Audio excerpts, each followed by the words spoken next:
মালদহে খোলা আকাশের নিচে চলছে আইসিডিএস সেন্টার। অস্বাস্থ্যকর পরিবেশে রান্না হচ্ছে শিশু এবং মায়েদের রান্না জানিয়ে রীতিমতো ক্ষুব্ধ গ্রামবাসীরা। শিশুদের আইসিডিএস সেন্টারে পাঠাতে ভয় পাচ্ছেন তারা। মালদহের হবিবপুর ব্লকের আইহো অঞ্চলের অন্তর্গত বক্সিনগর ঘোষপাড়া আইসিডিএস সেন্টারের ঘটনা। এই সেন্টারের নিজস্ব কোনো ঘর নেই। খোলা আকাশের নিচে ১৯ বছর ধরে হয়ে আসছে এই সেন্টার। টালি দিয়ে তৈরি ভাড়া করা রান্নাঘরে চলছে রান্না। কাঠ পুড়িয়ে অস্বাস্থ্যকর পরিবেশের মধ্যেই চলছে শিশুদের সেই রান্না। গত ৩ দিন আগেই এই এলাকায় আইসিডিএস সেন্টারগুলি পরিদর্শনে এসেছিলেন জেলাশাসক, তারপরও বদলায়নি এতটুকু ছবি বলে অভিযোগ। আইহো গ্রাম পঞ্চায়েতের বিজেপির প্রধান জানান, এ বিষয়ে আমার কাছে কোনো লিখিত অভিযোগ করেনি। যদি কোনো অভিযোগ জানায়নি, অবশ্যই বিষয়টি নিয়ে জেলা প্রশাসনের সঙ্গে আমরা আলোচনা করব। এই বিষয়ে আইহো গ্রাম পঞ্চায়েতের অঞ্চল সভাপতি বলেন, যদিও এই বিষয়টি প্রধানের দেখা উচিত, কিন্তু কোনো ভ্রুক্ষেপ নেই। বাচ্চাদের খাবার নিয়ে বিষয়টি দেখা উচিত।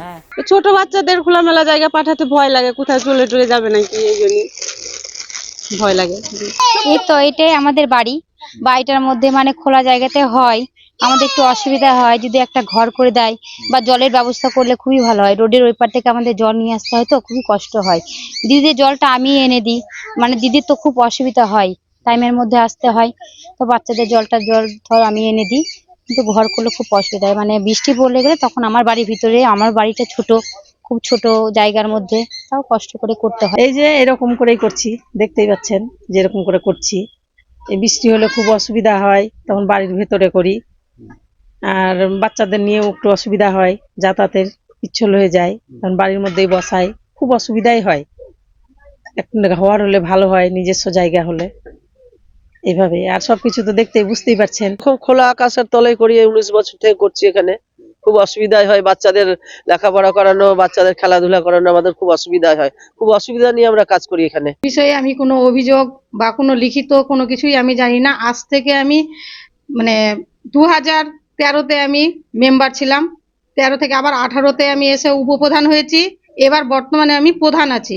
কিন্তু আমার কাছে এখন অবধি কোনো অভিযোগ বলে কোনো কিছু আমার কাছে আসেনি যে খোলা আকাশের নিচে বাচ্চাদের মানে পড়াচ্ছে বা রান্না করে খাওয়াচ্ছে, পড়াশোনা করাচ্ছে, এই অভিযোগটা আমার কাছে এখন অবধি আসেনি।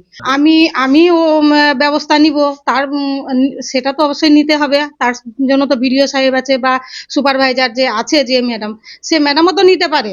কাছেও এরকম কোনো অভিযোগ নেই কি, মানে আইওতে সেন্টার মানে কাঁচা আছে।